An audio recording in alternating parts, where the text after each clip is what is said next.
Equations in section 19.2.2 provide an estimation of EC for general design use. According to this section, it is permitted to calculate EC by two formulas.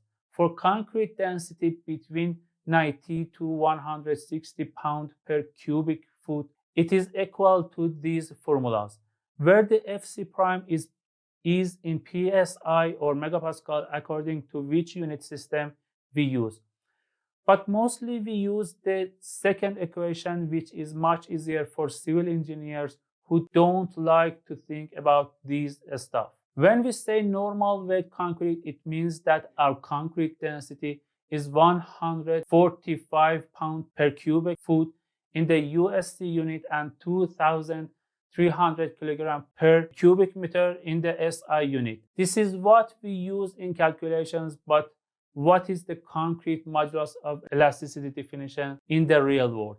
According to the commentary of ACI, EC is defined as the slope of the line drawn from a stress of 0 to 45% of the compressive strength using the stress-strain curve of the concrete. Modulus of elasticity is an important factor in some calculations such as deflection, drift, and periods of vibration. The modulus of elasticity that is determined by the calculation using the code equations has been shown to be appropriate for most applications. However, for some applications, these equations may not provide sufficiently accurate estimation of actual values.